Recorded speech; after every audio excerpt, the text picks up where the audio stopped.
Okay, we're live. Hello, everybody. I hope my levels are good. I hope you can see me okay. I hope you can hear me okay. Because you are now rocking with the best. I am your host, Prophet. And I say that not because I'm hosting or because it's my birthday slam today. No, I say that because I saw the sign up list and it's fire. I mean, like fire, fire. Our feature fire. So you are officially rocking with the best. This is the Berkeley Poetry Slam, usually based out of the Starry Plough in Berkeley, California. However, since there is a whole ass Pandora going on, we are based right in the homes of viewers like you. And before we get today's festivities started, I want to give a special shout out to the people who make this show happen. So today's show is brought to you by our support from our generous patrons over at Patreon and from viewers like you. This show, while super rewarding, still has to abide by the merciless rules of capitalism, and every contribution given to us helps Rich Oak plan and budget to ensure that we are paying our feature artists, supporting local writers, and providing a space for the East Bay community to enjoy live art. So I said all of that to say I want to give a special shout out and thanks to Jessica Kozachick, Emily Chow, Kayla Lilly, and Renee Edmonds. Thank you to our patrons. Once again, in particular, Renee Edmonds, Emily Chow, and Kayla Lilly for being regulars. Thank you to Jessica Kozachick for sponsoring one of our weekly workshops. And an extra shout out and thank you to our most special patron of all, Alice Grimm, for pledging $100 a month in support of our venue, the Allen Bluford Center, the home of the Rich Oak Alchemy Open Mic. But I'll talk about that later. If you enjoy what you are seeing, or just love the art, or believe in reparations and the liberation of third world people, head over to patreon.com/Rich Oak Events. There you can sign up for different tiers of support. Any contribution you give us helps us meet our goals, pay our venues, and give back to our community. If this interests you, please head over to patreon.com/Rich Oak Events or donate to us via Cash App, hashtag Rich Oak Events, Rich like Richmond, Oak like Oakland, events like what you are watching right now. Um, so hashtag Rich Oak Events or Venmo at Rich Oak Slam. Thank you so much for your support. And now on with the show. So I am a pothead and a poet, and it means that I don't like rules much. But unfortunately, in the context of slam poetry, there are rules and we must follow them. First one is for the poets. There are 3 minutes to share whatever you want with a 10-second grace period. Points will be lost after the grace period, and at 4 minutes, excuse me, at 4 minutes, your mic will be muted, or we're gonna play some music over you, and it's not going to be fun or pretty. It's gonna be maximum awkward, like completely maximum awkward. There are no props, no musical accompaniment, and the top 5 poets will move on to round two. But since we only have 6 people signed up tonight, we're going to be taking all 6 in the second round. And there is a bit of ancestral gaslighting or tradition or, like both, because it's kind of hard to tell the difference sometimes that we do. It's a, it's a gimmick. It's a gag, really. We call it the word of the day. We take our nerdy friend Merriam Webster and we ask her to give us a random word so that we can force the poet to use it creatively for an extra point. Well, today's word is voice, which means to introduce or insert surreptitiously or without warrant, to force another to accept, especially by stealth or deceit, or to pass off as genuine or worthy. Um, so you can use voice, foisting, foistable, any variant of the word voice. Just be creative with it. Use the word successfully, you get an extra point. There are also rules for our judges. Judges, I come from the youth poetry slam scene where we would basically tar and feather judges. Um, so I'm gonna try not to be as harsh on you as I usually am. But our rules for you are that you're going to judge each poem. I know, yuck, yuck. Putting points to poetry. Yeah, I know. It's not about the points, it's about the poetry. But you're going to be judging each poem from a 0.0 to a 10.0. A 0.0 is like you find out that your biggest crush um not only is a neo-Nazi, even if they're a person of color, but you saw them at the Capitol riot, at the insurrection that happened in January. A 10.0 is like when Jesus turned water to Hennessy, or um, if Biden gave us a $2,000 stimulus until the pandemic was over and gave us back pay for all the months that we didn't have like any support. Um, so yeah, it's not going to be a whole lot of zeros, not going to be a whole lot of tens. Um, and yes, judges, you're going to need to be warmed up.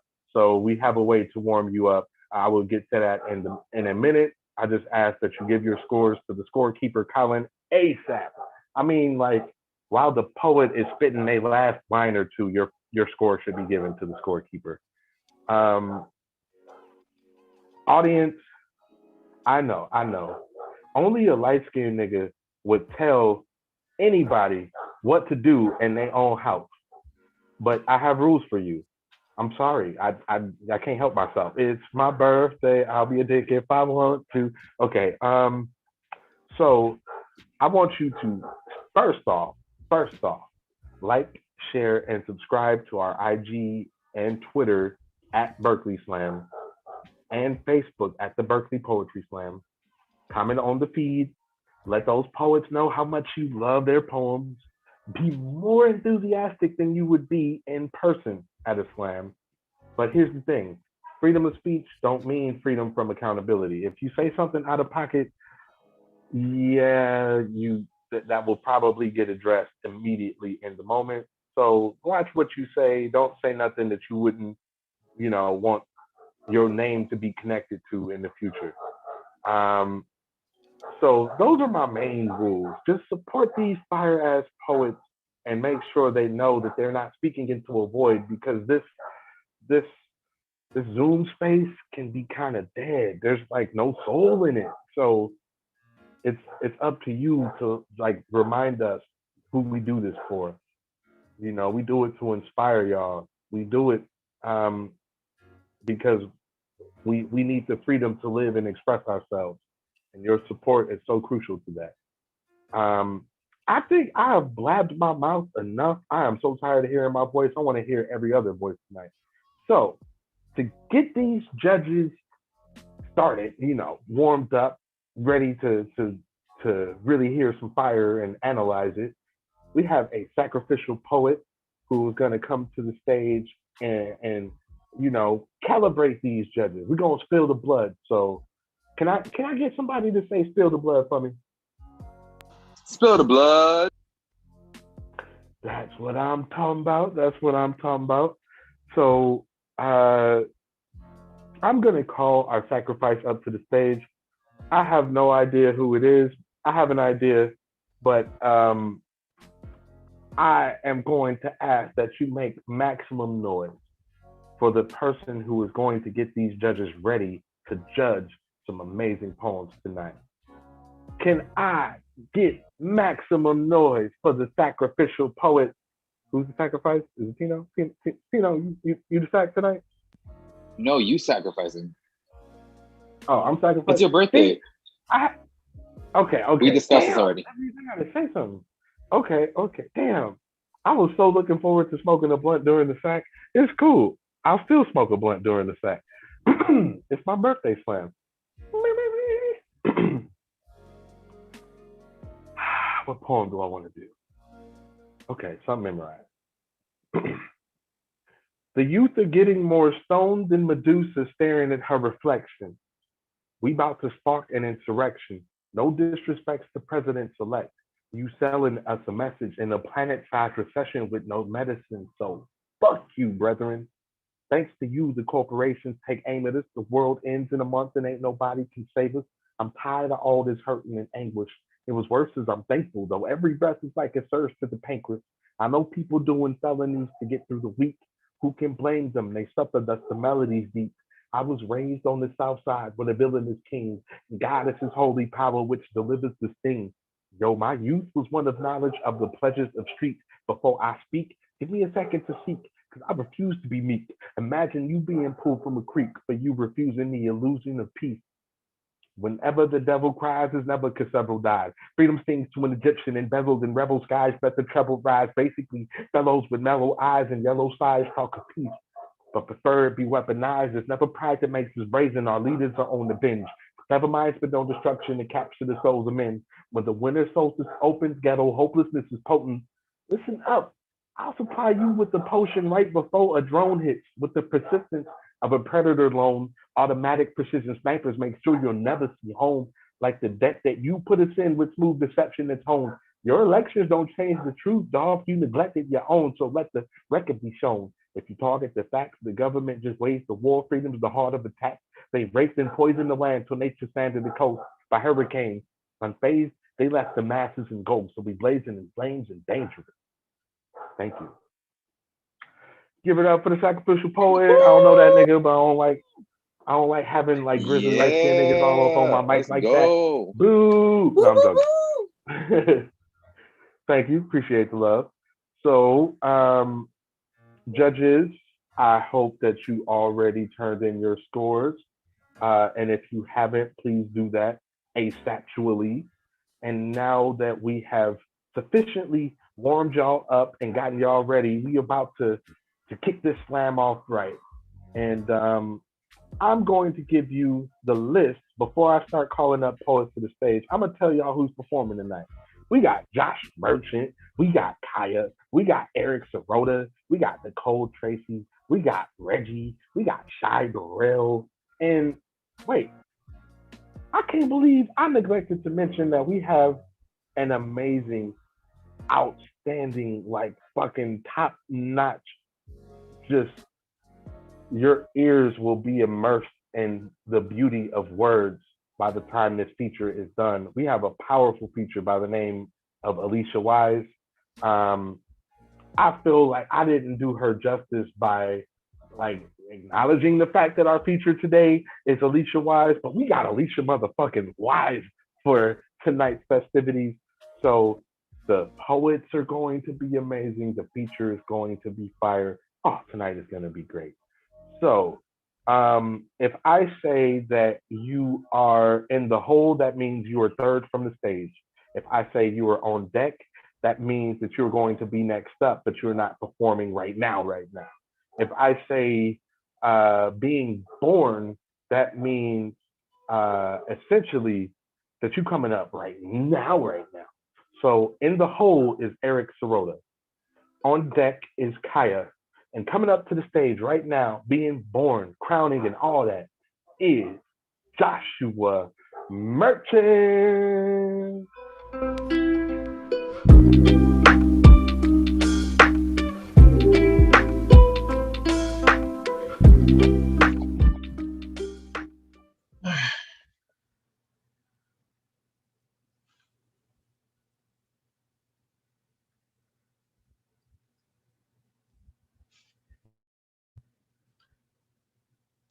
The sun is black. Gotta be. What other being you know gets its limbs, its children ripped from their body just so you can shine? Feed your plants, give you something to complain about when it's too hot or cold outside, teach you to appreciate the properties of water. Ain't no rainbows without the sun. The sun explodes over and over again, making our melanin pop, give us a reason to flex. Even the screening has the sun's name in it. Yeah, sometimes we need filters. Grab you some stunners of Corona and lime. In the daytime, a foist nudist is holding up a mirror, hoping to be brown to perfection. In the daytime, the elder use the sun's fire to set a buffet table while playing Anita Baker and dominoes. In the daytime, the children laugh and fight and commiserate. In the daytime, we open the windows because the ceiling don't hit the same. What's a roof to a sky that's only blue because? What's a bouquet to a garden that's only blooms because? What's a system to a solar that only flares because? What's a state to a country, to a continent that's only because?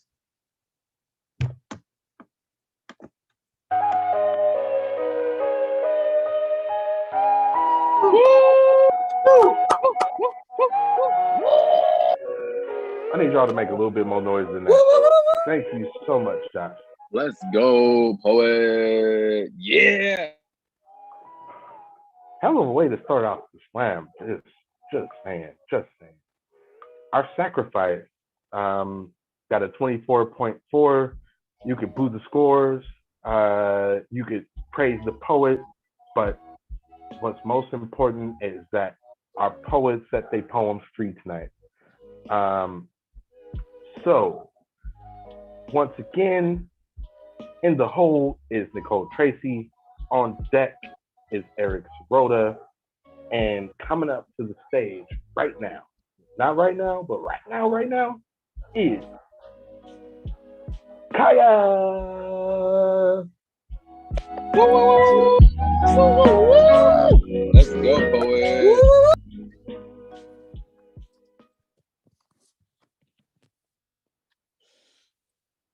Come on out, where'd you go? I don't mean to pray here.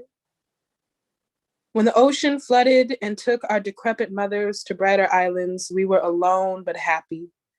And when our gardens sobbed with anguish, wailing crescendos flying over the humble sighs of forgetting how to try, we held our hands in our laps and kissed the earth where our last good daisies and cacti stood, where the soil still bled and hadn't scarred over. Of course, the prickly things were mine. You can never allow me to be anything more inviting. Our kisses beckoned the angry bark of the moon and the cinnamon trees, the hungry earthworms and braying dogs. We birthed the last good crop that night, the night's music cut into thin deli slices, pierced by our moans and repositionings, where we laid among the rocks and sang into them, trying to find the ring that slid off the second it touched my breast, the one you wouldn't let me help you find because it had her name on it. I forgive you for it all. The lying and the gossip, the heartbreak I could finally run home and tell my mother about. But one day I will stand on stage and whisper your name, the silence falling upon our crowded bouquet of abandoned stars, and finally our debt to the ears of the junkyard gods of love will be paid. The truth tattooed into the skin of silence. I told everybody I never loved you, but of course I didn't mean a second of it.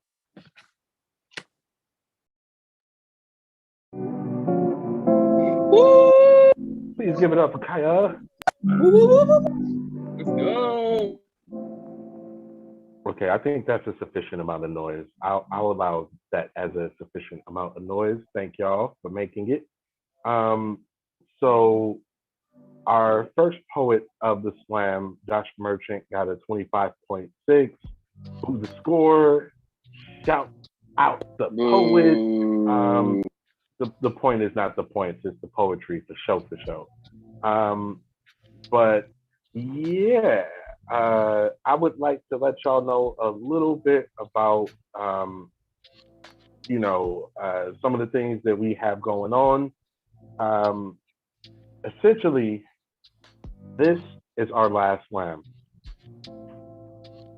Okay, I was just trying to pause for dramatic effect. It's not our last slam ever, but it is our last slam until May, because in April, for National Poetry Writing Month, we have the amazing Anita D leading a series of writing workshops every Saturday. You can get the information through Eventbrite.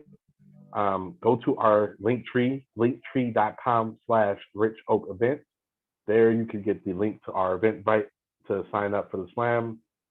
I'm sorry, sign up for the writing workshops led by Anita D. They are going to be every kind of fire. If you've ever heard of Anita D or her poetry, like, yeah, like you're going to be able to write some fire shit too, inspired by her. No one is going to be turned away for lack of funds, but like every dollar that you donate to us goes right back into paying our features, goes right back into paying the place, like the prize winners in our slam, goes right back into organizing these shows and making them happen for y'all. So like we thank y'all for that. And please go to linktree.com/richoakevent. And now that I have blabbered and blabbered, I will go ahead and let the poets who are coming up to the stage know. In the hole is Reggie. On deck is Nicole Tracy, but being born on the stage right now is Eric Sirota.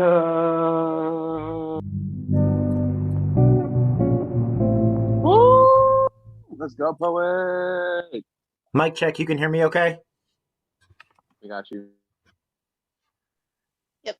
So Congresswoman Marjorie Taylor Greene is a white supremacist lunatic who said that the forest fires in California were actually caused by weapons in outer space secretly owned by Jewish families, which is nuts. But in saying this, I think she actually gave us, the Jewish people, somewhat of a gift. So this is for her.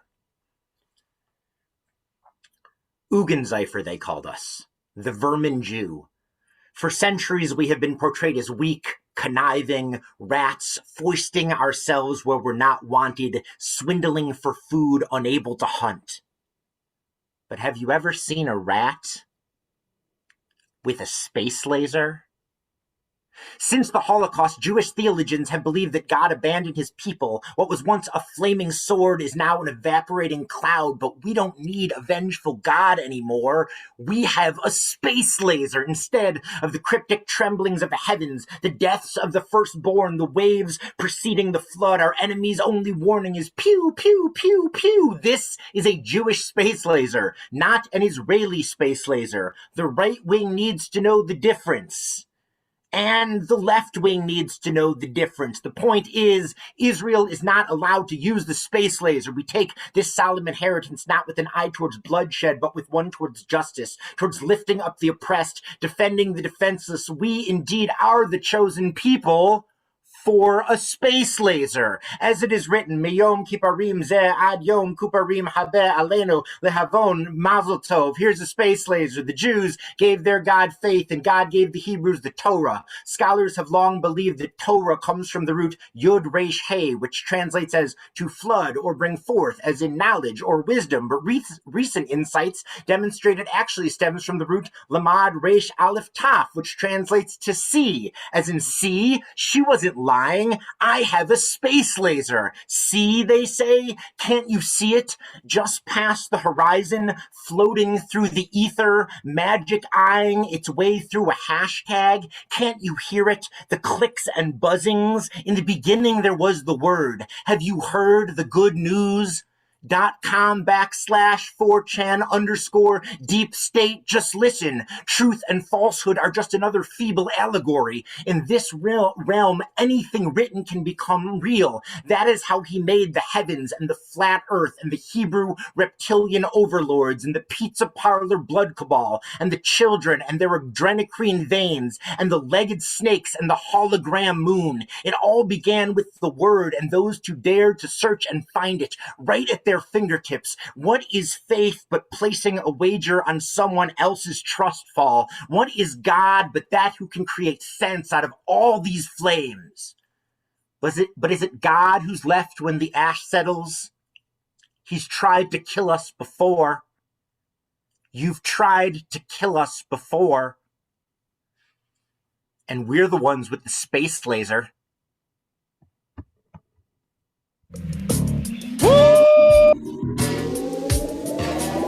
Let's go.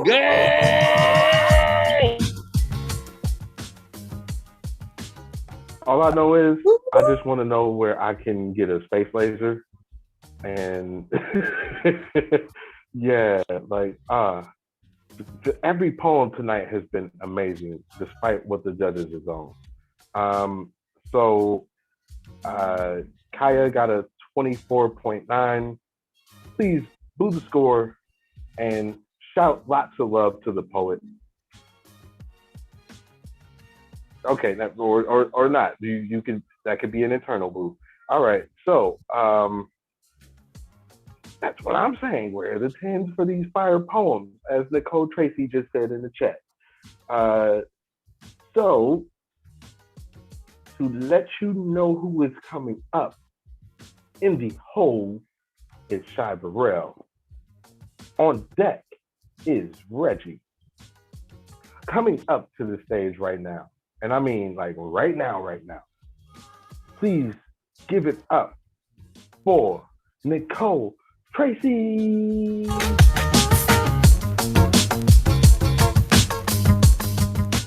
Woo! Mic check. We can hear you. Rad. So I have some new shit. No shit. America loved everyone until they could not make them American. You can't drop a letter in my last name and have me look more like I belong here. We were here. America wants first generation to mean first to forget where you come from, first to call yourself American and nothing to come before it, first to forget Angel Island or Manzanar is part of your family history. America wants to forget their own history, exploitative labor, systemic oppression, forget their foundation of selective freedom, selective justice, and violent racism.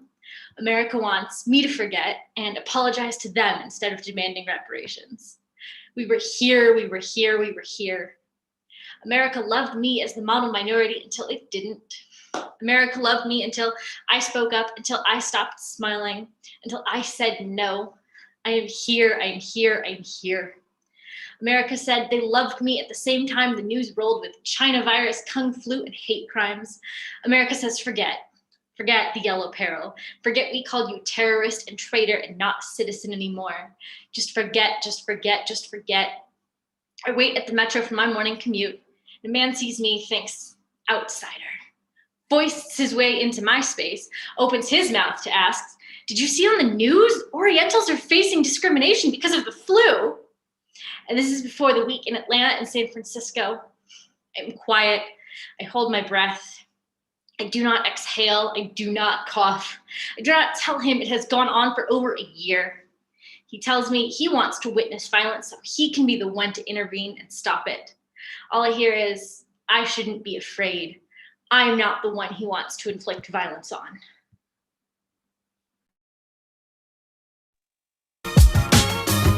Let's go, poet.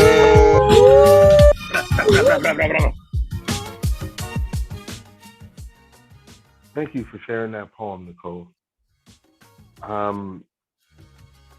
So in the hole is Alyesha motherfucking Wise, the amazing feature that is going to knock all our wigs off and blow all our wigs back.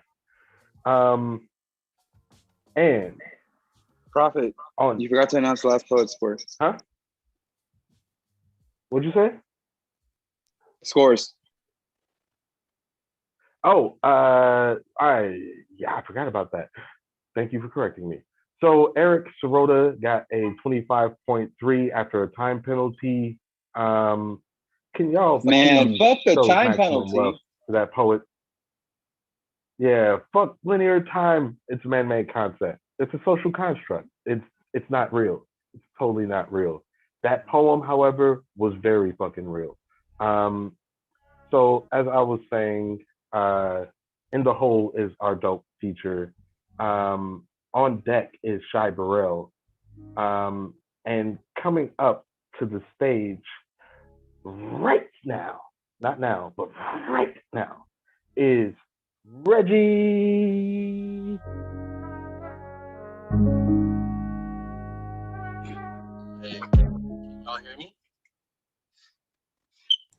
Buzzfeed.com.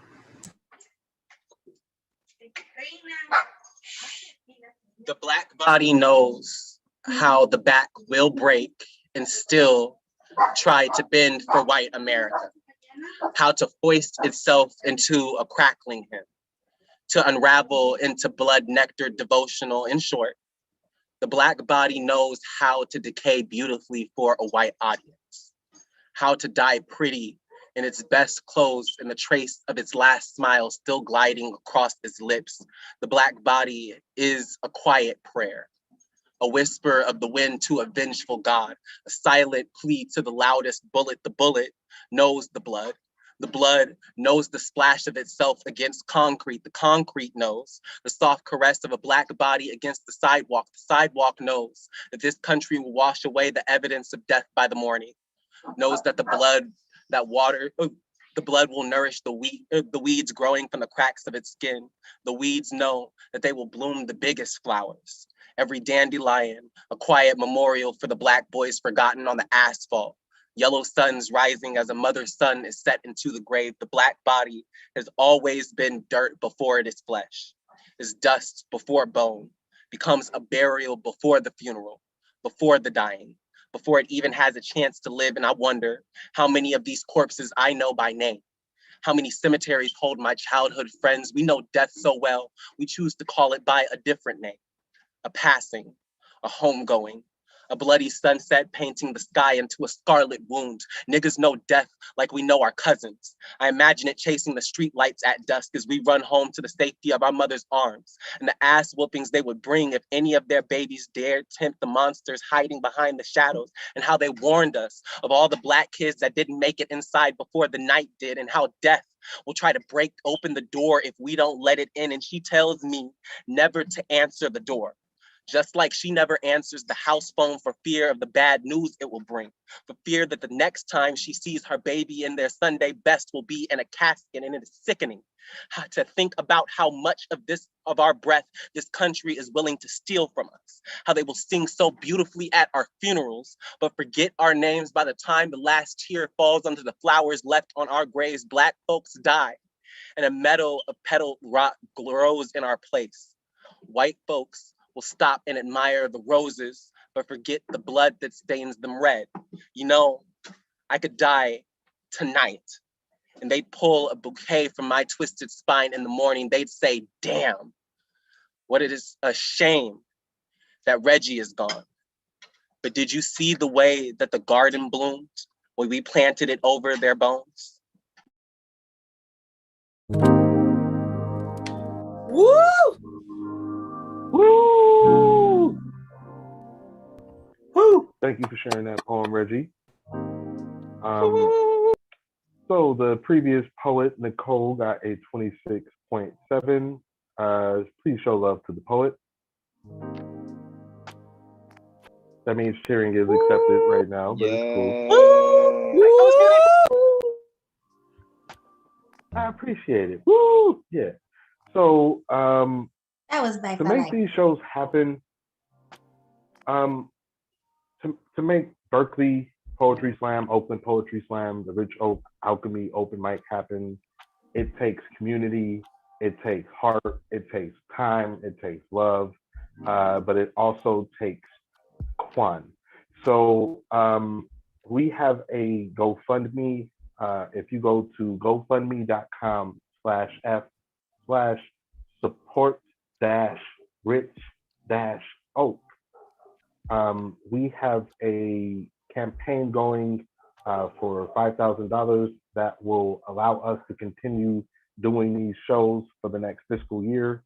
And it is amazing how much support we get. And we want to thank you for that. But in order to grow, in order to continue doing this work, we need to have continued support. So thank you to all of those who donate to making these shows happen, but please do, if and when and where you can, please go to support-rich-oak. And also, I mean, you should already be doing it, because what are we doing here? But please do follow us on IG and Twitter at Berkeley Slam, at Oakland Slam, and at Rich Oak Alchemy. Subscribe to our Bay Poets Unite page, because on YouTube, there are many different platforms with which you can hear dope poetry being spit. But we have created a platform that is focusing on Bay Area poets that haven't always gotten shine. So we are growing our platform and showing that the Bay also has something to say too in poetry. And I have blabbered enough, because on deck is Alyesha Wise. But coming onto the stage right now, being born, please show your love for Shy Burrell.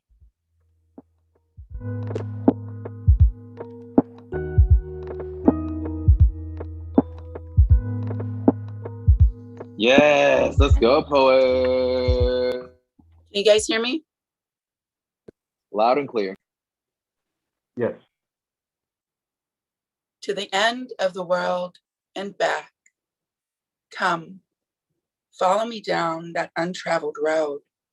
Beware, tender reminiscence, introspective allegories, naivete, forever wondering how the sea loves the sky. So squint the eye, find horizon's line, forever outstretching arms wide, folding and embrace every rolling tide, ferocious currents and swollen shores, washing away towards heaven's door. Welcomed there, obscured depths, whispered secrets, silence kept. Far away, at horizon find, sea, kissing sky, wandering eye, restless, restless, like sun and moon, relishing in twilight's reprieve, seek some comfort in how the heavens can bear to say goodbye, yet reunite every night, wearied eyes still sleepless, witness the morning moon welcoming dawn. Still those lips, watch and learn why the sky loves the sea. Observe the storm, stirring all that it surrounds, swelling waves to rise and crash, shifting land and flooding grounds, roaring thunder, lightning flash, rocking, tearing tree from root, ruining crops, spoiling fruit, drifting toward calmer seas. Observe how the storm becomes a breeze. But remember to beware who it was that planted the seed in heart's tender soil. There the sapling showered in those woulda, coulda, should'ves. While reasons reign abstain to nurse naivete in vain, spring fever shame, surrendering such soured fruit, and yet too terrified to reach out as if it would crumple and grasp like the wings of a butterfly in a child's hand, desperate to believe caging such beauty could preserve the summer forever. That's it. Woo! Let's go, poet. Thank you to my rowdy hooligans that are making noise for all these poets. I appreciate y'all. So that was the first round of the slam. And now I get to say a word about this experience that we all are about to have right now. See, I put my phone down horizontally just because thinking about how dope these poems are going to be just made my heart flutter a little bit. Like it's pitter-pattering because it's like I'm about to learn something right now. Like I'm about to have a spiritual experience because like that is the effect that Alyesha Wise's poetry has on me personally. So I have a feeling that y'all gonna feel what I'm talking about. But I'm gonna stop being ghetto with this bio and actually give you the official, actual, factual bio of this lovely human being. So, Alyesha Wise is an award-winning published poet, teaching artist, and TEDx speaker from Camden, New Jersey, currently residing in LA. She is co-founder of Spoken Literature Art Movement, an organization providing poetry education and extensive programming for poets. She is also the director of program development for Street Poets Inc., an organization mostly serving juvenile and justice-involved youth with mentorship and arts programming. Damn, I knew you was dope, but like, holy fuck, my Batman. Alyesha has been featured on platforms and in publications such as OWN TV, if y'all don't know, that's Oprah Winfrey Network television, Huffington Post, Bustle, Afropunk, PBS, POPSUGAR, Buzzfeed, and more. Other collabs include the American Civil Liberties Union of Southern California, no big deal, the Shabazz Center, no biggie, the Nantucket Project, Brave New Films, and the Google Interstellar Project. Ron Howard, the great actor and film director, once wrote about Alyesha's work, very powerful. And that's an understatement, bruh. So please, can y'all make maximum noise for Alyesha Wise? Thank you.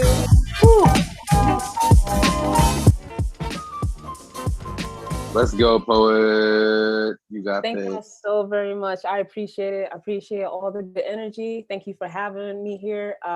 It's been a pleasure listening to the poems, and good luck to all the poets. Thank you so much for having this space. So I'm gonna kick some poems for y'all, and then, you know, the whole thing poets say, get out your way. And again, thank you, I appreciate it. So this first poem is a draft. Well, all poems are a draft, I think, but this first poem I just wrote, it's a very, very new. You're only the second group hearing it. And then I think I'm gonna get right into a second poem after this. So we'll see where it goes. I'm talking too much, here we go. I wish I could write about rain, about the summer sun dawning and dipping, about flowers, friends in flower fields skipping, about skipping my favorite song, to never tire from a glorious sound. I pray for a poem that sounds like what you may believe a poem should sound like corny, like joy, perhaps nothing but joy without thinking of the lack thereof. But I seem to say rain while fearing the flood. I seem to see the sunrise. I can't lose sight of our fallen sons. Children is a metaphor for flowers without the luxury of wilting in private. We seem to want an escape. While there is a fence around our grief, they'll barbed wire our climb. They'll rename our entry signs and say, see, nothing to see. We say trauma. They say that is reserved for the troops. We cry war, they laugh and point at the wars that place us here. We ask help, they say more cops, they say tough on crime, they say diversity panel. They say protect and serve, we say, huh? We weep and ask where. We weep and think of our children's bodies between the metal detector at school. My niece's body less protected by the police than her posture. They say yes, protect and serve. We ask at what hour? Before or after we filed the first report? Before or after the spill of bones becomes dust in your file cabinets, a collection of the ignored used only to enact more power, a collection of the ignored with no joy, no metaphor, no pretty pictures. They say always on time, we say never. You can't arrive on time to an event you choose to unsee. I am naming myself seen despite. I am naming myself a colorful synonym when the grief is too much. I am mighty enough to imagine the absence of pain. I am not magical ever enough to erase it on my own, to pretend pain is a spill and quick clean here is to be shoved off a boat and wait for that same boat to come save you. It's telling my auntie, whose firstborn was shot and killed in 2003. It's telling a me who underwent an assault at 15, 16, It's telling my brother who is learning to live 8 years after a false conviction. It is a spit in the face to all my students, my people, those who lie awake at night, who know violence like they know their grandparents' absence or hands to be told. The only way to release our ache is to praise further punishment. It's the pressure cook. It's the pay raise. And there is a metaphor for that in these poems. But the only true synonym for harsher punishment is our death. So when I dare write of flowers, I am literally skipping in my mind. I am trying not to spill from what is inside. I am trying to imagine a freedom owed to the parts of us that feel too lacerated to feel. When I dare write of flowers, I am dreaming of a replanting, an uprooting of a system that pushes prosecution as protection, that builds our caskets and asks us to appreciate the design. When I dare write of our right to be a free body, unfolded out of the malfunction that boxed us in. I am exercising our right to be great. I am exercising our right to exist without the fear of what makes us feel like we have no right to. When I dare to, when I fully write a beautiful poem one day, without the makeup, it'll be because we became the poem I wanted to write. And we demanded, and we demanded, and we demanded, and we demanded, and we demand nothing except what is simply free and possible here. My baby brother was charged for a murder he did not commit. He, a young man born in a city that reeks of death, spent 2 years behind bars thinking of death only. If Khalif Browder was not a Black boy, a backpack wouldn't have been grounds for imprisonment. I'm thinking Sabrina Butler survived 7 years on death row by dreaming about her living child after being accused of murdering the one she could not revive. The definition of revival is an improvement in the condition or strength of something. Maybe in America, this is a myth. Maybe mostly for the Black, the marginalized, those who could be added to the numbers as if we do not count the seconds that maple sap themselves inside a single person-sized cell. Nothing about this is sweet, just slow, just debilitating to the mind and muscle. And this is how you commit a crime. Actually, the American justice system kills a spirit, funds a police force, kills a camera, kills a body, films the dead. Nothing about this is TV. The so-called criminal here on this land is oftentimes innocent, oftentimes a biased or false conviction away from home, from programming, from resources, from home. The actual criminal here on this land is the one who always gets to go home after the cover-up, after the coercion, after the cup of coffee, after the gavel, after the promotion. This is how you commit a crime. Actually, take away the touch, take away the empathy, take away the sunlight and ask them, what do they see? Nothing. According to Damien Eccles, who said, quote, "I miss the stars. You know, I haven't seen the stars in years and years and years," end quote. And we could ask Troy Davis, but the missing is a person forced to cave in on their self over and over during and long after the sentencing. I am not saying I do not believe in accountability. I am saying I believe in it just. I'm saying I believe in it lowercase, something that at least tries to see the human, bring the human back, something that recognizes how come is a question mark, not a period. Admits there is no justice here, period. Admits it is more about power and paper than a penalty, period. Count the statistics, grab it, a hold a reality, the facts inside of your fist until they fester. In other words, get a good grip and let this system go. Whew. All right, y'all. Thank you.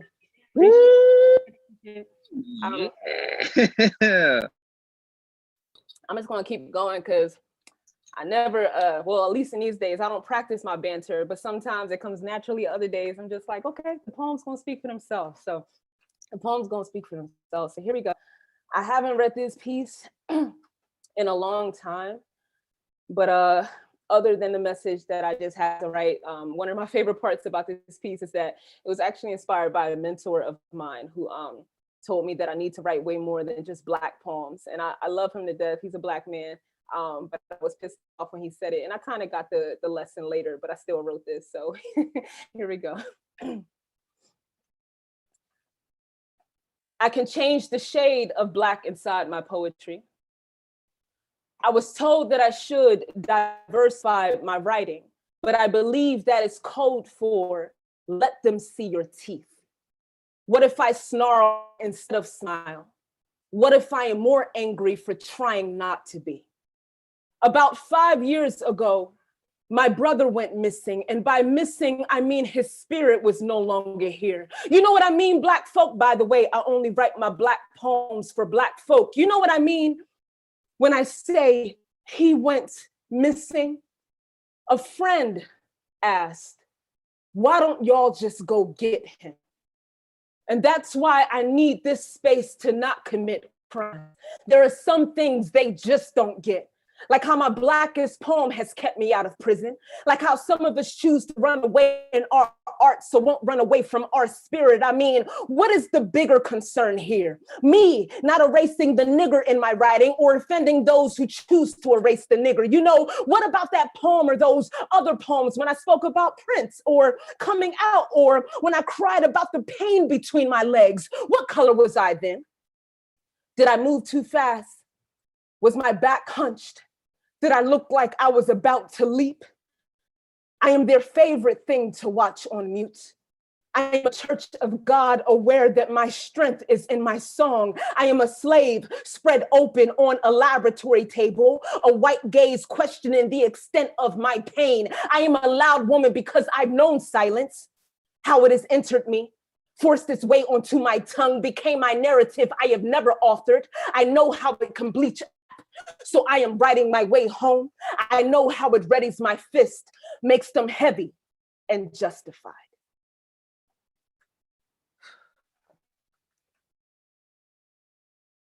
This next poem right here, it's weird when I say it's dedicated to Camden, because it's not a happy poem, it's not a pleasant poem.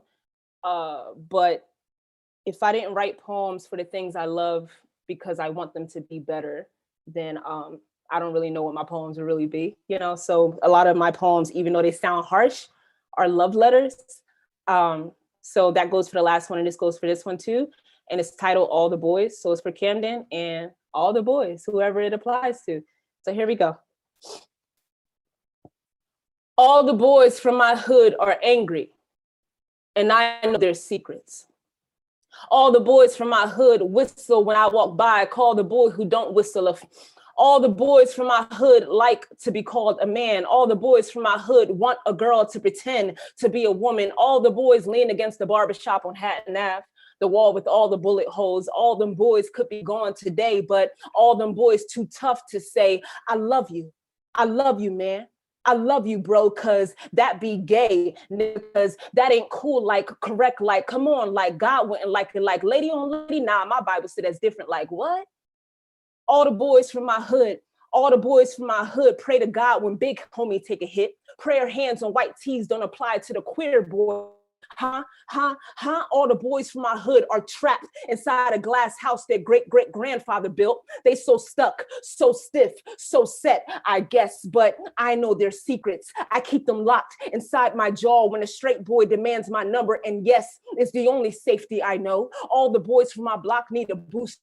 All the boys pull up and AMA and push-ups and punch shit and punch walls and punch women and drink the bottle to the bottom. All the boys empty. All the boys ain't hug another boy with the lights on in years and never. All the boys from my hood wish to represent all the boys. Say, hey, yo, keep that gay shit over there like they gonna catch something. Well, what you got your hands out for? I know their secrets. I know they weep. I know they seek and open when the door locks. All the boys do not represent all the boys. They like to take up enough space to feel, but not feel.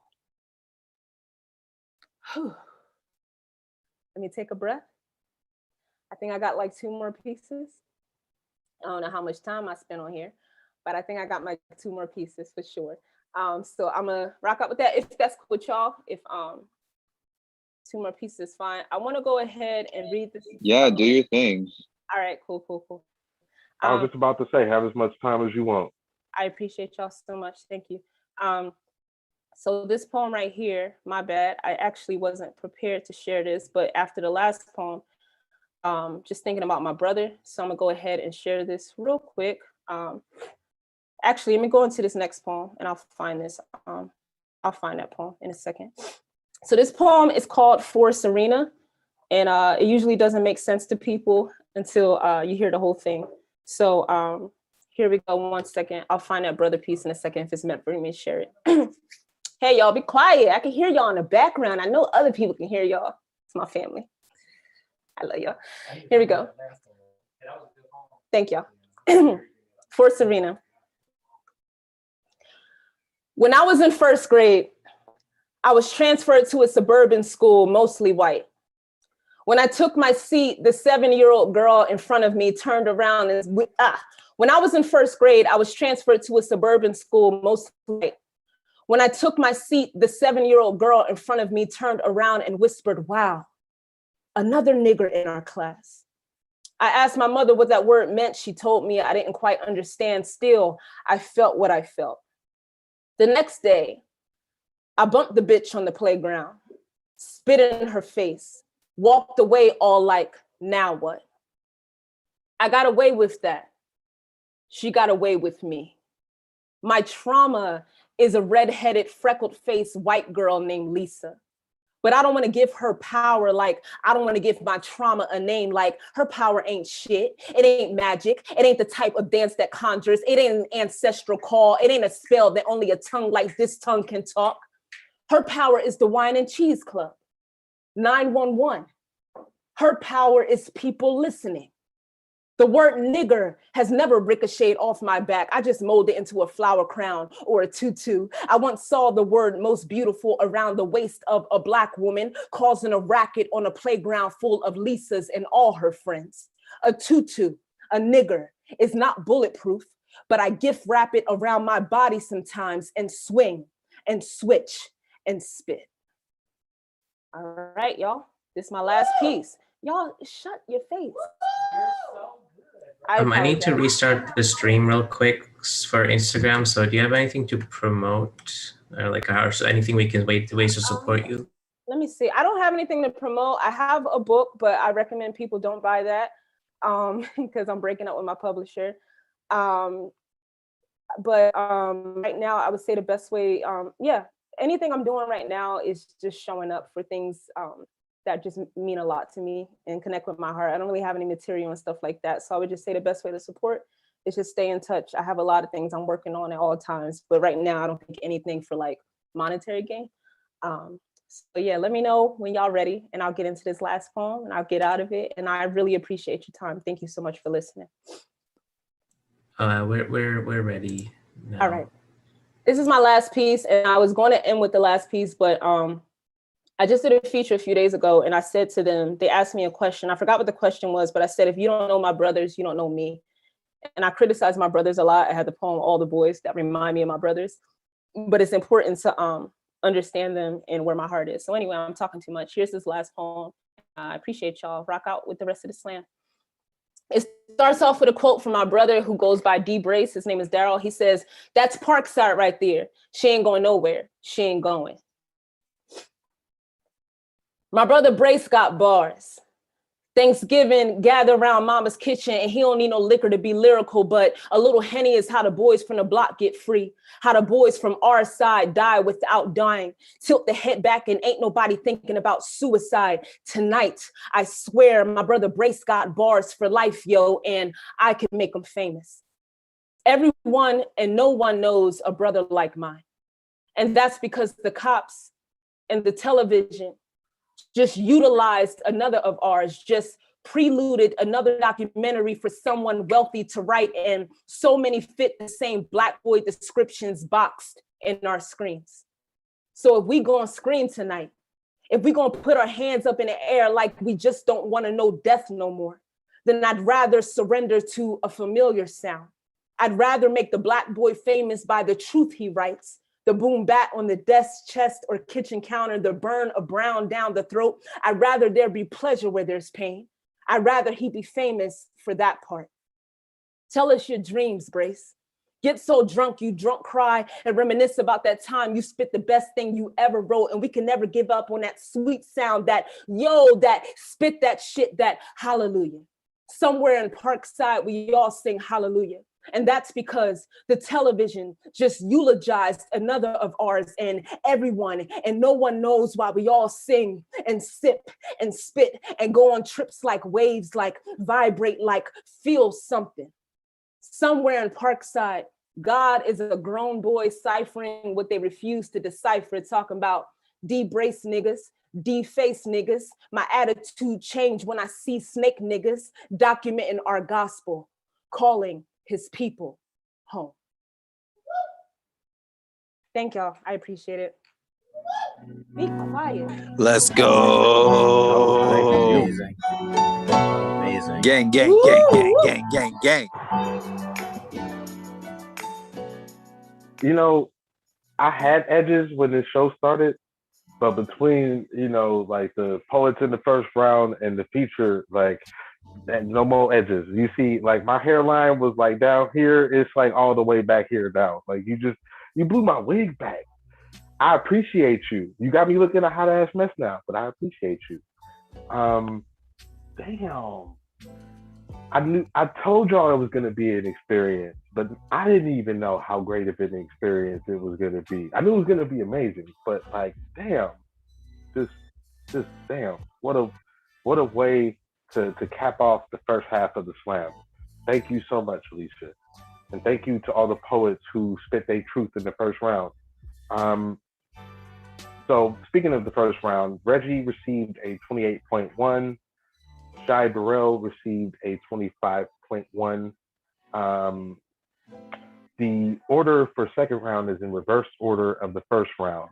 So Shy Burrell is first, then Reggie, then Nicole Tracy, then Eric Sirota, then Kaya, then Josh Merchant.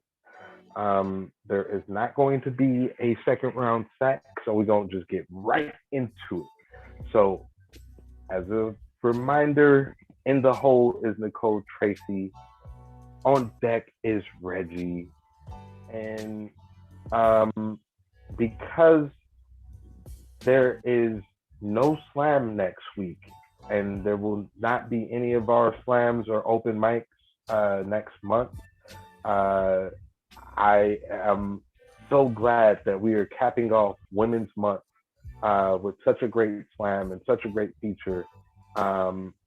So I've been blathered enough. Being born on the stage right now is Shy Burrell.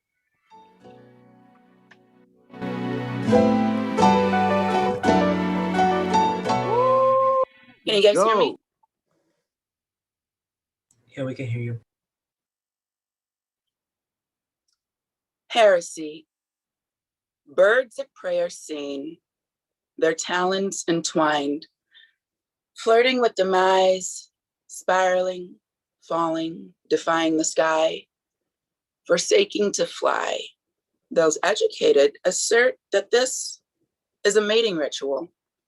That lesson learned the hard way with cat and canary.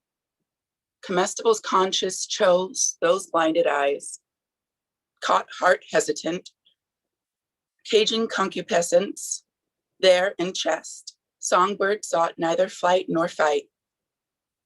Considered consumption, that carnivorous delicacy. Remorse, that ignored advice. Hasten to wilderness where free birds find peace in perilous sky. Lost wonder of joys denied, far away from that tempest. Wrath sours heart, and fearlessness forgets just how the wing of a dove flies.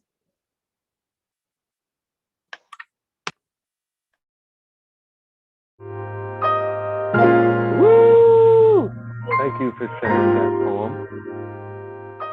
So once again, there will not be any open mics or slams next month. So please go to linktree.com/richoakevents so that you can sign up for our writing workshops that Anita D will be facilitating all of next month. And please come, because our writing workshops that we do before every show like has generated some of the best poems that you have heard from some of the poets that you've heard tonight and that you've heard in previous weeks. So if you don't consider yourself much of a writer or poet, but you know you got some things that you want to get off your chest and you just want to like help process some things, these writing workshops are a great way to just generate ideas and get certain aspects of your creativity out in a way where it's in a very comfortable environment with a family atmosphere. So please do come to our Make Gold workshop series. Just like we did in November, we bringing it back for Poetry Month of April. And I think I have blabbered sufficiently so far. So I'm just gonna say that in the hole is Eric Sirota, on deck is Nicole Tracy, and coming up to the stage right now, not now, but right now, is Reggie.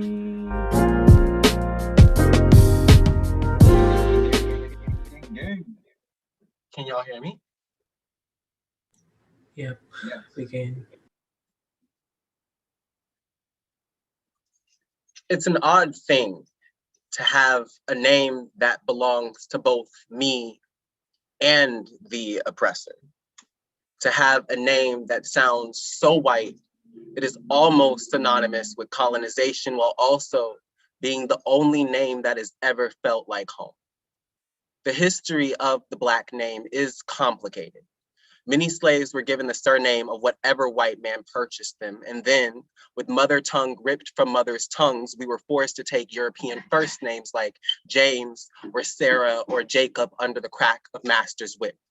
It is only within the last century or so where we have been able to reconnect with our roots and find what we would have named ourselves, enter names like Akeem, Imani, Naya, and still, white America will sit in disgust. Raise that same whip when it asks us to pronounce our own existence before shortening our expansiveness to sit easier on their tongue. So when naming me, I know my mother faced an impossible dilemma: to be shamed for her culture or ashamed of it.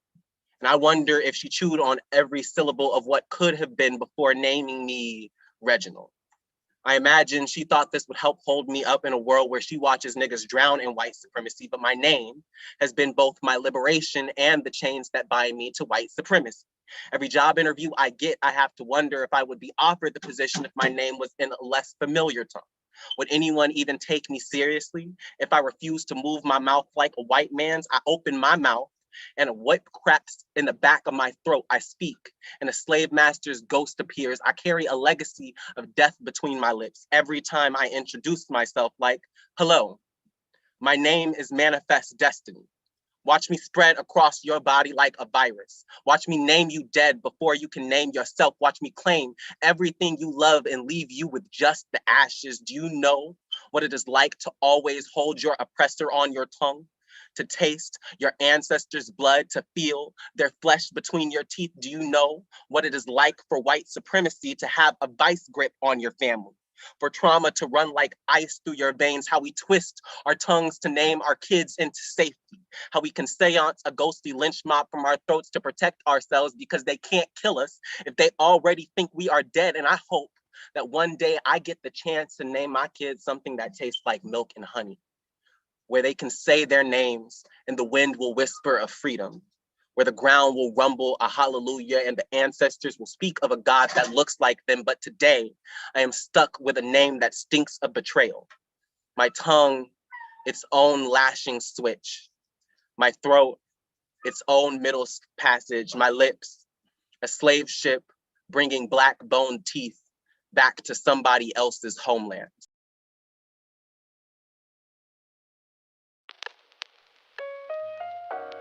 Woo! Thank you for sharing that poem.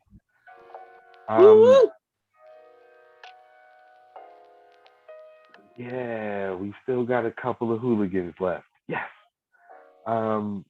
Loudness is always accepted as a slam. People think that poetry slams are bongo drums and finger snaps, and that, you know, those things have its place too sometimes. But you know, like we like to get loud and ignorant here at Rich Oak. Excuse me. I'd like to shout out a couple of you know, our sister shows real quick. So Santa Cruz Word Church is currently on hiatus, but if you would like to be abreast of everything going on with them, follow them on IG at Legendary Collective, because they do have some fire open mics on Mondays when they are not on hiatus. The Oakland Slam is every third Tuesday. When it happens in person, it's at the Lucas Tap Room and Lounge. And we also do the free writing workshops, but because everything is digital, follow us on IG and Twitter at Oakland Slam, or on Facebook at Oakland Poetry Slam. Oakland Slam will be back on May 18th. And if I'm not mistaken, I think Ian Milligan is going to be the feature when we return in May for Oakland Slam. And yeah, so in the hole is Kaya. On deck is Eric Sirota. Shai Burrell received a 24.3, by the way. Being born on the stage right now is Nicole Tracy.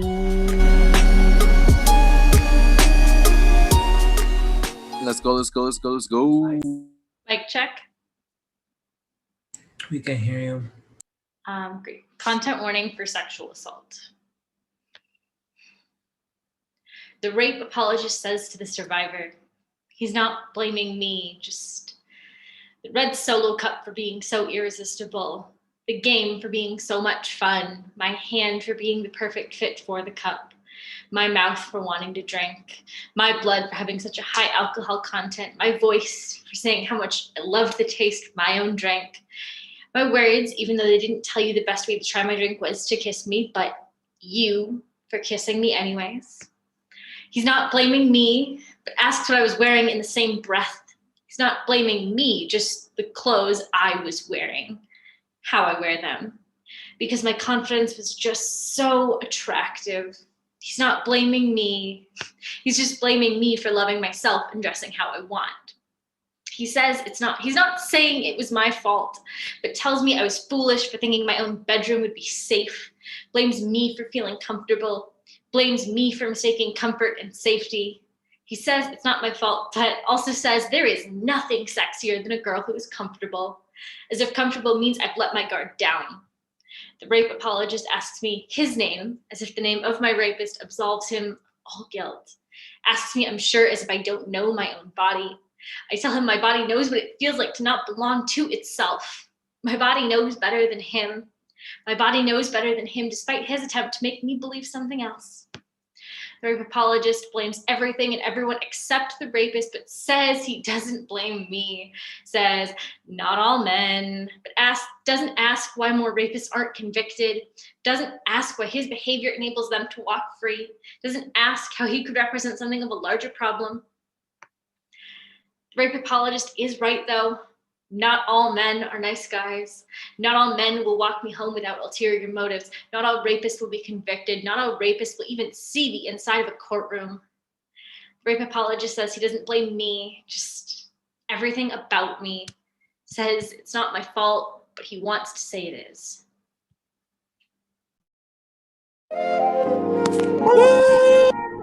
Yeah.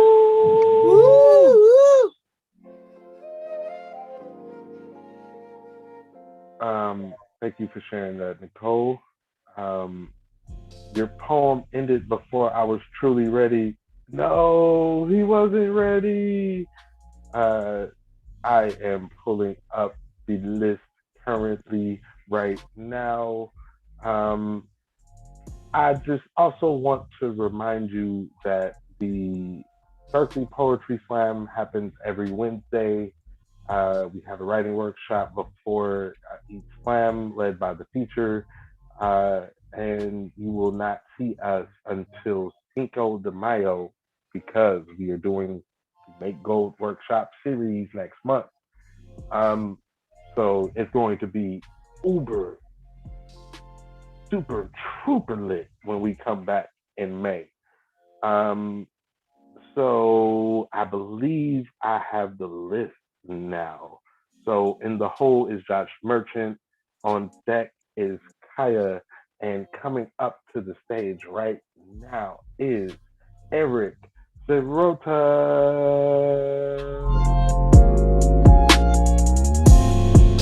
Let's go, poet.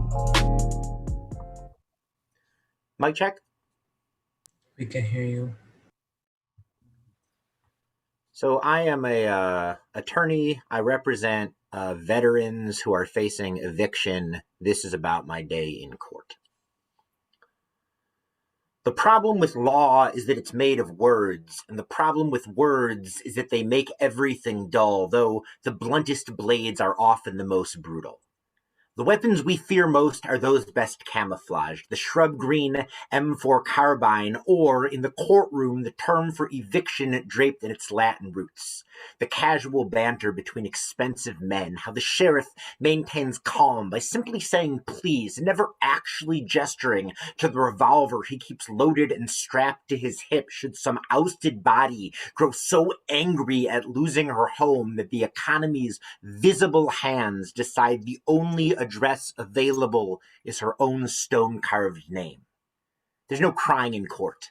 Every desperate eye is a man-made desert. Cursing the judge who just left you homeless is a jailable offense. Lying is the worst offense of all. Though the oath for witnesses doesn't mention God anymore, you can tell he's still in the room and that his politics haven't changed much. Maybe that fear is what keeps the courtroom calm, how the judge reaps rented land with the most violent plowshare, how the sheriff loads his pleasantries with bullets, our sterile legalisms and their boring blades, our founding documents and the unpaid hands that molded their parchment. The U.S. Supreme Court is obsessed with the Magna Carta, habitually citing the 13th century British legal document as a positive influence over American law, which seems in poor taste not only because it excludes women, Jews, and Muslims from its protections, but also because it established the exact legal system our founders revolted against. Then again, as a matter of craft, the document is perfect. And what's a little historical erasure in the face of such gorgeous calligraphy, drafted in deep purple-blue ink that looks nothing like blood once it's left the body? Today, I'm representing a veteran facing eviction in the heart of the Midwest, which means all of the judges sound like their moms were Frances McDormand in Fargo. And this is how dull knives become seen as safe. Instead of snarling, it's 14 degrees and your family will be out on the street tomorrow, the judge is soft-spoken, courteous, encouraging. Oh yeah, I'm real sorry, miss, but you're gonna have to find a new place to live. I'm sure it'll be okay, though. You'll just bundle right up and go somewhere new. And a look comes over my client like she knows she's going to have to triage her own family. But the only thing left to say is thank you.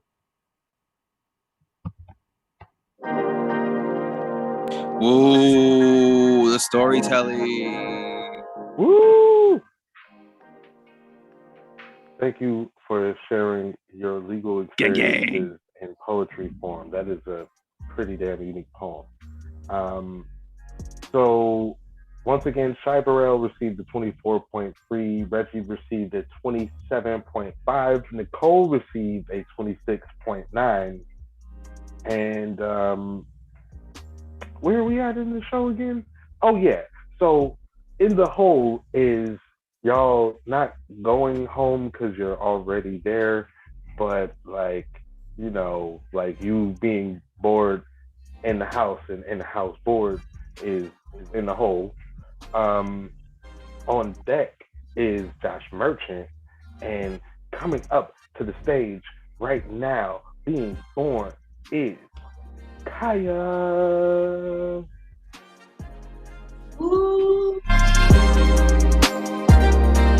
The moon is a Black girl and you don't deserve her.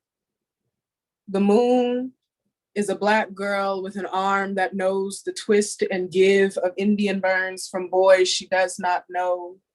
Of course, she is so sick with love for the evading sun. She has made an athleticism out of her endurance. None of us ever bother to ask her how she feels. The moon's name is not Luna. It is some oasis of tar, a sweet stuckness that we could never get out correctly and in one piece. So why should she give it to us? The moon eats hot Cheetos and pickles for breakfast. Doesn't give a fuck what you have to say about that. The moon wears wigs, weaves, braids, everything you've seen on a white model on a red carpet and chose to stay quiet about. The moon will kick your ass if you do not continue to stay quiet when it comes to what she wears, does, sees, has no time for your selective outrage, your performative activism, your Missy Anning, or your white splaining. The moon is too busy giving. The moon is guiding her people to freedom, sheltering a young couple from the pain of yesterday. The moon is the sole proprietor of empathy. It was her hand combing the hair of my empty-handed mother when her stress cleansed the earth of my brother and the baby before him. The moon held my mother's hand, past her tissues, convinced her to get up and go out that night, and they danced until my mother was smiling again. They danced for every day. The moon choked on the dark and came out new and blood red and panting. They danced until the sun could no longer stand it and stomped outside with his hose on full blast, determined to crater the noise away.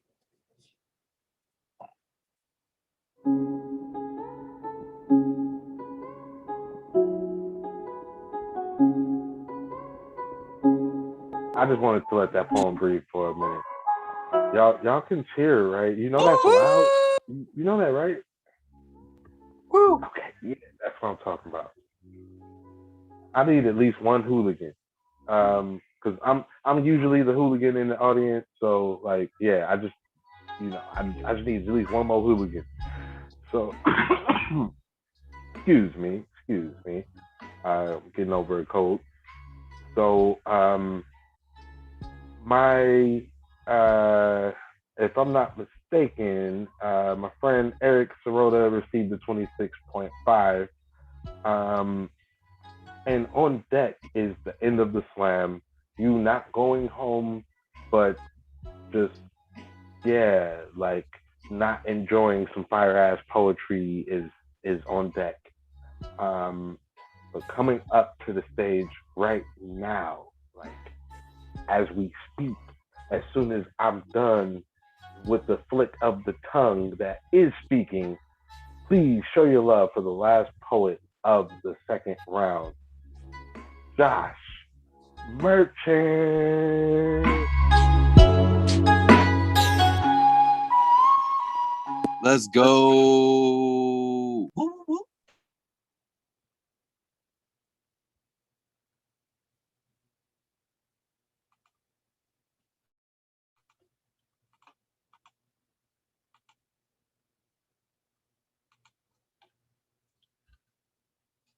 Tiny crowning, homunculus. Maybe I was dropped on my head. Doctor said, whoops. Father said the horn was the most hideous acts of ungodliness he had ever seen. My mother called it crown, told me to use it, is my birthright. Maybe that's when the shrinking began. Grow feathers and your God doesn't teach you how to fly, but says you are sick for walking. Shake glitter from your wings and still, obviously, the flu. He makes you a soup with a vial of his tears and fingernail clippings he made you pull from his back with a pair of tweezers. Each moment an unforgettable choir. Each moment a thick chewing, the wet sloshing of a pocket blade sunk in and snatched out of a belly repeatedly, and voila, I am the tweezer. What's left inside, at least. I leave the nest looking like I belong in somebody's gold chariot, somebody's museum, somebody's fantasy, but the size of a grape nut. Naturally, I settle for somebody's mouth. I suppose that made me a nightmare. Imagine that. A nightmare in loop, in bloom. I was almost godly. I know this by the way he initiated, I'm not the nigga to love, his third time rising inside me. I was almost demonic. I know this because you blew me a kiss or a fist and I almost threw you a mushroom cloud. I was almost human. I know this because I bled. I kept bleeding. And I didn't even notice. I was almost nothing, wasn't I? I was, wasn't I? Your favorite.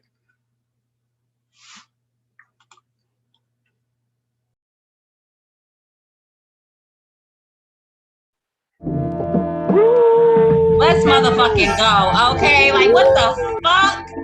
Come on. What is I know he's gonna rock this shit when I first heard him. Yeah. That shit. Let's motherfucking go. That's the level of hooliganism I've been begging for all night. I appreciate the love that you were showing the poets. Thank y'all. Poets, I appreciate the love you were showing the art form of language by expressing yourselves as beautifully as you have been. So Kaya got a 27.6.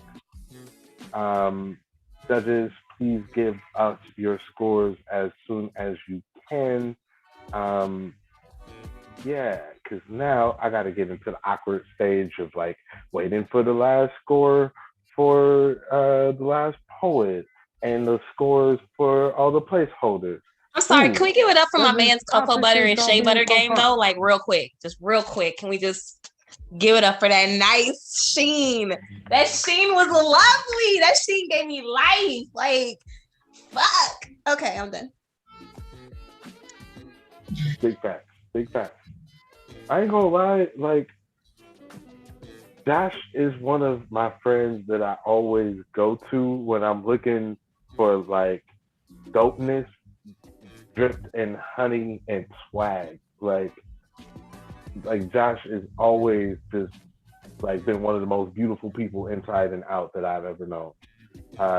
And the fact that every poet that touched the stage tonight deserves to win money is making tonight like judging this slam is probably one of the hardest jobs in the world.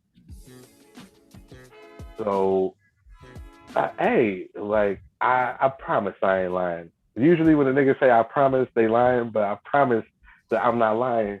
You know, as a nigga saying I promise I'm not lying. With that said, there was a 30 for Josh, and looks like we have our placeholder. I know that's right. So, I know that's right. I'm glad that like we got a 30 for Josh because that poem was fire. Third place. Can I get a drum roll? Can I get like some finger tapping or something to represent a drum roll or something? Third place goes to That's all I got. Nicole. You go, baby. Yes. Stop Asian hate. Thanks. If you want to have any conversations about my poems, hit me up. And also pay me for my time and emotional labor if you ask me ignorant questions, and I will tell you to pay me before I answer you. Dude, me too. Good. We can just pay each other. Y'all are dope. Thanks. Thank you so much. And As you should. One is Women's Month. Two, every month is Women's Month. So do get your paper because yeah, like you obtaining the knowledge that people ask you questions about was not free. So don't give it away. Don't give away game. The game is to be sold, not told, damn it. That said, second place goes to I want to confirm because I was public school educated and reading, is my strong suit. My strong suit sometimes. Okay, yeah, I was right. So second place goes to fake drum roll, Josh Merchant.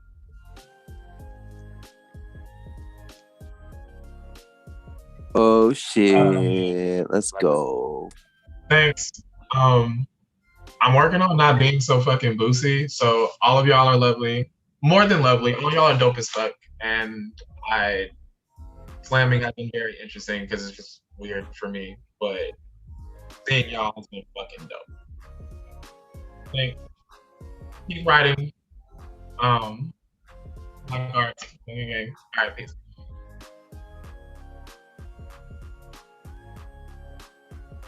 Thank you.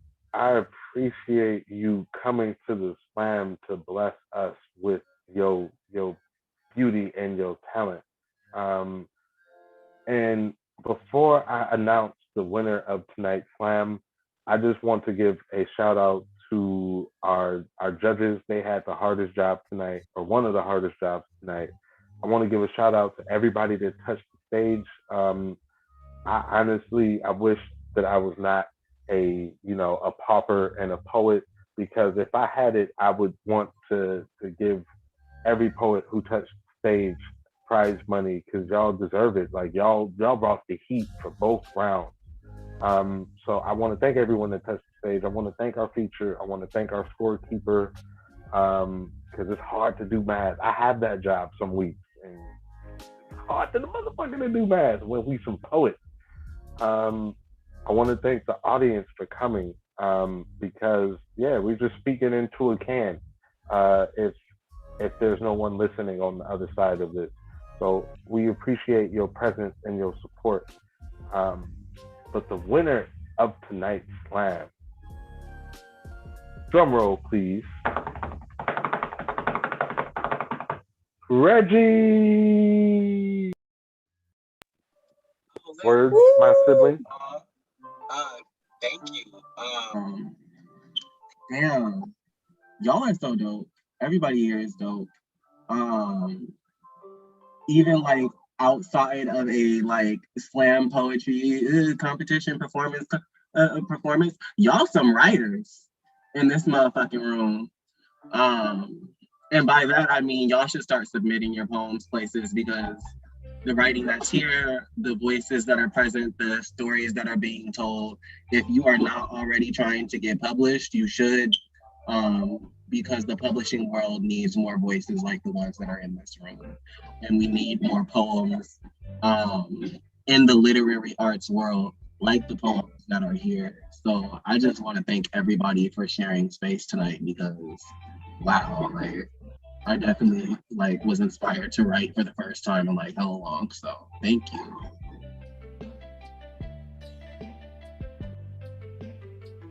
Thank you, Reggie, and thank you again to everybody that touched the stage. Some weeks I am the judge, and or one of the judges, and it is such a difficult job when everybody is so damn fire. I want to thank y'all for coming to tonight's Berkeley Poetry Slam. It has been fun. It has been real. It has been an amazing experience, from both rounds to the feature, from the rooter to the tutor. I ain't gonna lie, this is exactly what I wanted for my birthday, is just to have community and have the family together, speaking truth and shaming the devil with what we have to say. And in the after hours conversation, we probably gonna talk a little bit more about something regarding what I just said. But thank y'all for coming. Remember that there will not be a Berkeley, Oakland, or Rich Oak show next month. Please go to our Linktree, linktree.com/Rich Oak events, so that you Battle of the can Ages sign up Saturday. via Eventbrite for, huh? Shout out Battle of the Ages Saturday. Oh shit! I can't believe I forgot about that. So to start off next month, and it's really the only show we're going to be doing in April. April 3rd, we have Anita D featuring.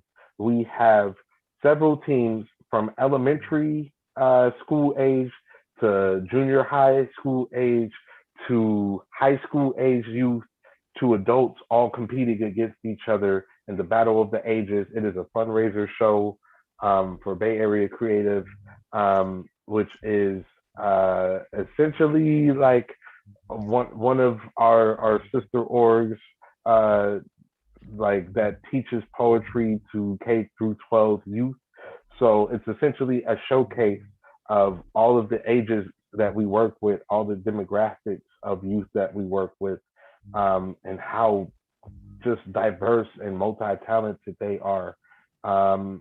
And yeah, it's gonna be amazing. So if you are interested in checking out the Battle of the Ages, you can check it out at our YouTube page, youtube.com/Bay Poetry Night.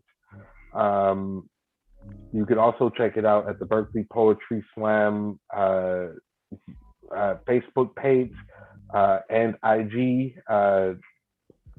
So please do come this Saturday, April 3rd. I believe it's from 6:30 to 8 o'clock. I could be mistaken, but do come, because it's gonna be great to see the future and what they have to say. Thank y'all for your time. Wait. Tonight's show has come. I'm boozy as fuck for not saying happy birthday to you. Happy birthday, Prophet. I'm happy you were born. It is a blessed day that you are here. Yeah. Another That part. Period. But nigga, you talk a lot. I don't know how the fuck this happened, but we gonna work on that. This is a long, goodbye. The show, but y'all gonna make me cry. Thank you for the love. Don't cry, just smoke water. I am so grateful. Yeah, I'm so grateful to have like such a great community here. All these great and talented people, like that I work with, that I get to witness every week. Thank y'all. It is late now. Like I gotta get up from work early tomorrow. I Late love for y'all. who? Nigga, I'm on the East Coast. It's past midnight. I know, that's what I'm talking about. See, I'm trying to end the show and you prolonging it. Negroes, I tell you. I can't say that thing because I'm Negro. It's me. I'm Negro. So I love y'all. We will see y'all April 3rd, this upcoming Saturday, and we will see y'all later. Peace.